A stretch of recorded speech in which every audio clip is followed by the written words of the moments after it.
Thank you. Thank you very much. Can you hear me very well? Yeah, we can hear you. Okay, thank you. So, buenas tardes, good evening. First of all, I would like to thank the organizers for this opportunity of this meeting. This is the title of my presentation, Intersemiotic Translation, Cognitive Artifact and Creativity. The group I'm coordinating in Brazil, Iconicity Research Group, has dedicated special attention to this phenomenon, intersemiotic translation, which is the main topic of my lecture today. We have published many different papers and chapters of books in the last years and organized several special issues on this phenomenon, on this topic. As we know, intersemiotic translation was defined for the first time by Roman Jakobson to describe the Russian semiotician in 1959 to describe transmutation of sign structures from verbal to visual systems. But in the last decades, this theoretical term, has acquired other limits and designations, and has been used to refer to several forms and several processes of translations among systems of different ontologies of different natures. We have explored in our analysis, in Iconicity Research Group, we have explored in different scales of observation many examples of intersemiotic translation, from Cézanne to Gertrude-Stein, protocubistic literature of Gertrude-Stein, from Schoenberg dodecaphonism to Kandinsky's visual abstractionism, from Rothko's expressionism to Morton Feldman music, from Weber serialism, or Second School of Vienna, to Auguste de Campos, the Brazilian poet, Auguste de Campos' concrete visual poetry, from John Cage's indetermination to the music, in music, to Morse Cunningham's dance. They are all extreme cases of radical change of habits or change of stable patterns of semiotic system activities. They can be technically described from different perspectives, different paradigms, collective or style of thought or research programs. They result from a transformation of something philosopher of science Margaret Bolden, a philosopher of artificial intelligence Margaret Bolden, called conceptual space. A conceptual space is defined by Bolden by a set of enabling constants which make possible the generation of structures lying within that space. If one or more of these constants is altered or dropped, the space is transformed. Ideas that previously were impossible become conceivable. According to Bolden, to Margaret Bolden, transformational creativity involves some transformation of one or more of the dimensions defining the conceptual space, concerned. For Margaret Bolden, transformational creativity is the deepest case of creativity involving someone thinking something which, with respect to the conceptual spaces in their minds, they couldn't have thought before. It is clear that Margaret Bolden's research problem has been framed according to an internalist conceptual framework. According to this framework, cognition is defined as the processing of internal, discrete, and intentional units of representation, of internal or mental representation, and in which the role of context, the situation, and external tools is secondary. In terms of explanatory models, creativity is associated with psychological traits with cognitive abilities, with emotional dispositions, mental illness, and this is a very popular scientific narrative or scientific scenario, and neurocorrelates. An explanation or an explanatory model, according to this theoretical position, internalism, inform us where should we look for creativity. And according to this frame, the locus of creativity is inside the agent, or in this case, the pianists. For sure, in many different levels of organization, for example, the neurobiological substrate of creativity. As we can see at this picture, this is a very classic MRI protocol of improvisation, of music improvisation. All those works are looking for specific rules or specific localities, always inside the agents. And this is just a very small list of publications to illustrate my points. From mental disorders, like schizophrenia, to brain structures and genes and genetic information. But more recently, at least from the beginning of 90s, the concept of mind dramatically changed according to situated cognition and distributed reasoning approaches. According to this thesis, we modify the external space for better organization of thoughts by building artifacts that scaffold cognitive processes and increase problem-solving activities. By simplifying choice, perception, or internal computation, and leading to the reduction of environment's complexity. This thesis is related to our ability to extend the mind to join with non-biological devices, such as merging our mental activities, mental tasks, with the operation of technologies, cognitive technologies, and creating an external and distributed cognitive system. We are symbiont creatures, or cyborgs in a very literal sense. From coupling motor system, prosthetic mechanical and electronic device, to non-invasive technologies to navigate, for example, like this interactive tool as a responsive locative maps, or to walk, to see. There are very good examples of non-penetrative technologies.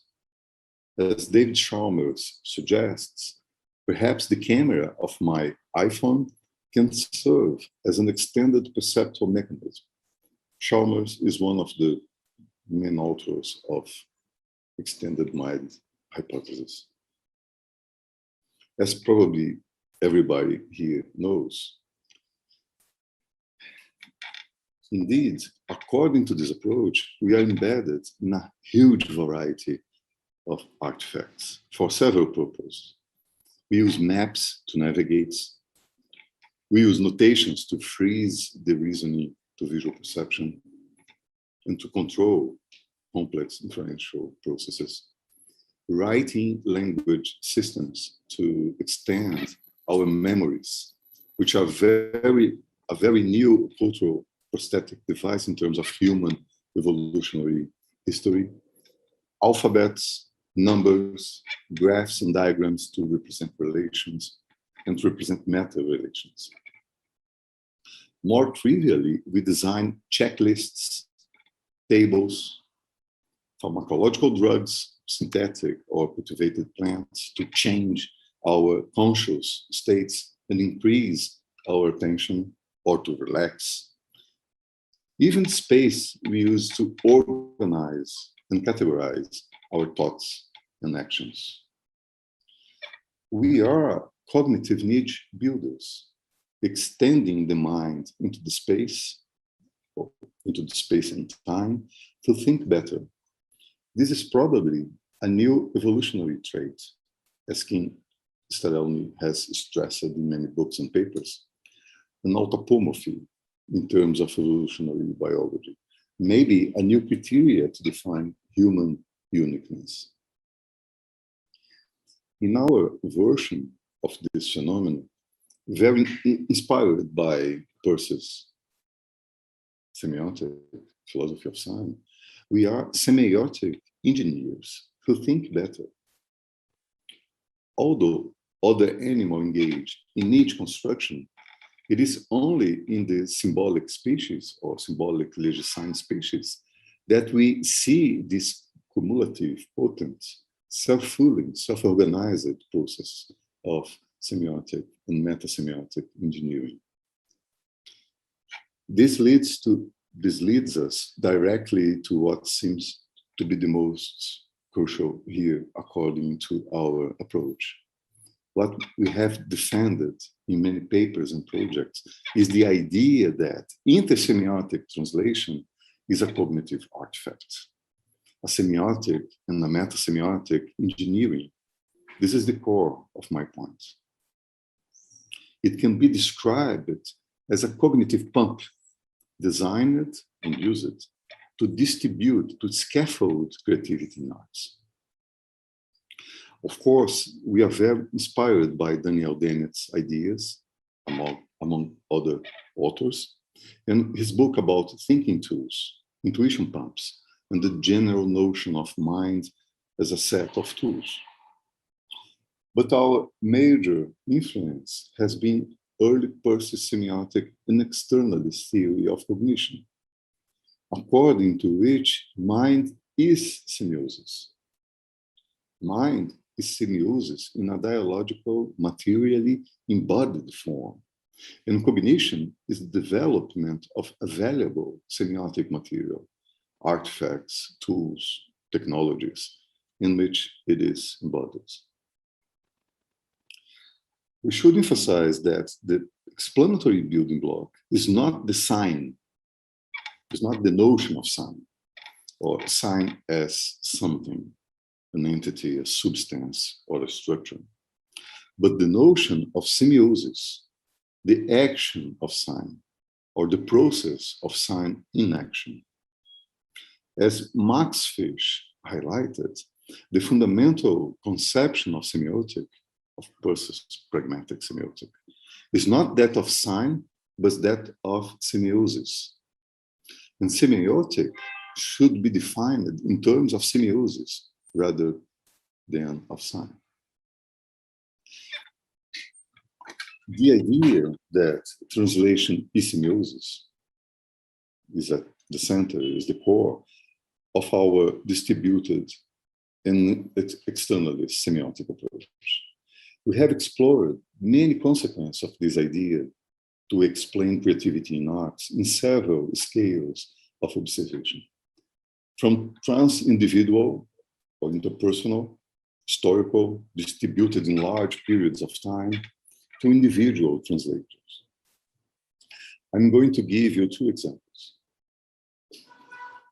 Both examples are related to the idea that performance space in dance is the exosomatic embodiment of a problem space resulting from a process of semiotic translation. In the sense, performance space is part of a complex distributed cognitive system we call theatrical dance.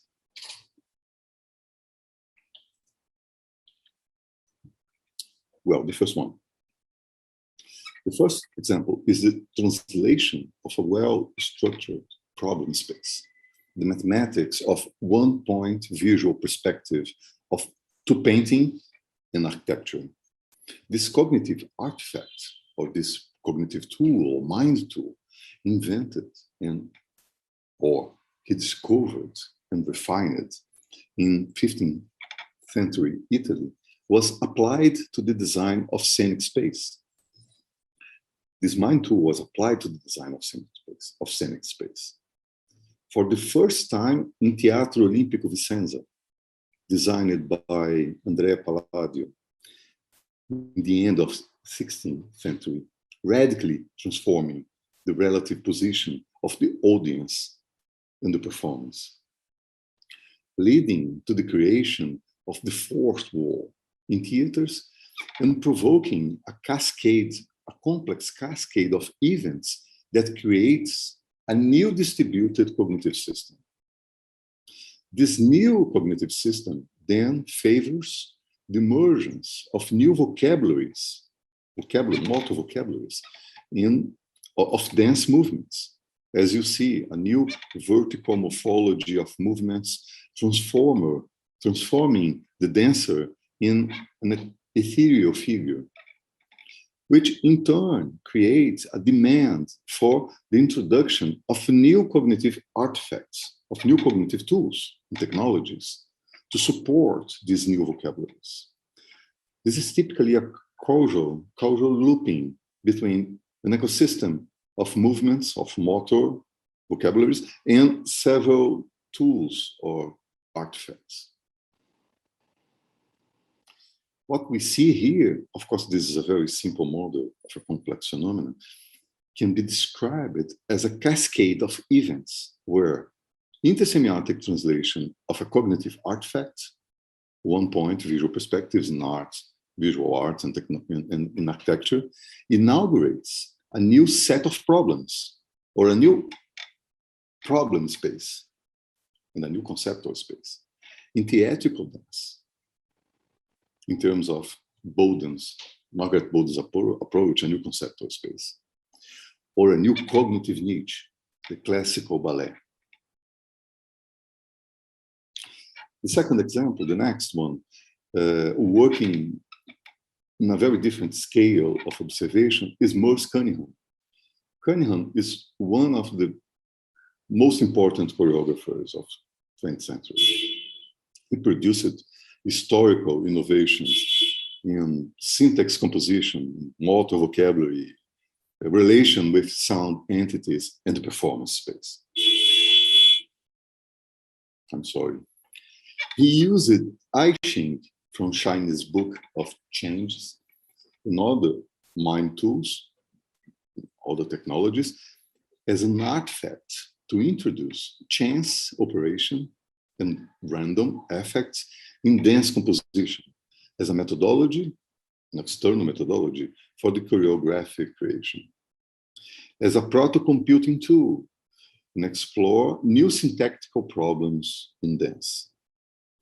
I Ching and different artifacts were applied to a set numbers of components, such as sequence of choreography parts, sequence of movements, durations, movements, directions, dancers, locations, speed of choreography sequence, and a number of dancers in each sequence. Here you see some scores for Suite by Chance, a choreography from 1952. Dancers' location were determined by chance using many devices and protocols. Suite by Chance is exactly what the title says. In applying chance to space, I saw the possibility of multi-direction, rather than thinking in one direction, which is exactly what happens when you dance in a proscenium frame. It means to the audience in a proscenium frame, direction could be four-sided and up and down. As we know, John Cage was systematically exploring the use of several thinking tools to produce random effects in music some years before.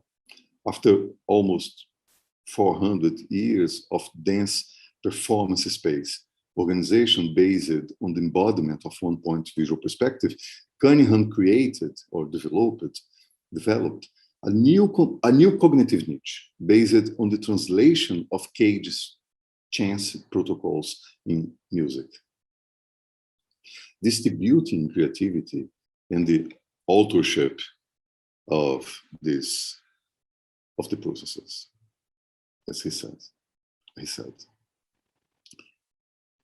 In our simplified model, chance procedures and protocols translated from Cage's music modify the distributed cognitive system of Cunningham's dance. So we also know that Marcel Duchamp had been exploring chance operation as an external methodology in visual arts even before Cage. So we are talking about a kind of translation of protocols and procedures, or translation of problem space from visual arts to dance through Cage's music. From a slightly different perspective, new set of problems introduced by the translation of chance procedures based on I Ching, the book, the Chinese book, are related to unusual dance syntax, forcing the dancers to acquire new motor skills and coordination. Also, a new hierarchical structure of performance space, reframing the nature of observer positions. And the new relation between music and dance as body movements is dissociated from anything else. Okay, some implications. Now, let's extract some implications from this idea that I have presented here. They branch out to a broad array of fields of research, which are strongly interconnected or interrelated. I will point out some of them. This idea may potentially, I hope, may potentially lead to a new research agenda and a new set of research questions. Considering intersemiotic translation as an artifact to scaffold artistic creative processes in several scales or time scales in distributed cognitive systems. In cognitive science, more specifically in creativity research domain, artistic creativity processes are described, according to this approach, are described as an inferential, non-psychological process, externally distributed in time-space, and strongly based on the action of different types of cognitive artifacts. In philosophy and history of arts, the attention is not centered on a history of ideas, neither centered on relevant properties, nor in a history of representational attributes and structures of art movements. The attention is actually centered on transformations of ecosystems of artifacts that scaffold the activity of distributed cognitive systems through intersemiotic translation. The attention is centered on transformations of cognitive niches that shape the activity of artists through translation. I would like to sum up, suggesting that the ideas presented here are better understood under the light of process philosophy. It generates most important implications in the metaphysical and epistemological domain of semiosis as a process. This might be the most promising development of this idea, but I think this is a topic for another talk, another lecture. Thank you very much. Many thanks, Professor. Wait a minute. Something strange happened to you?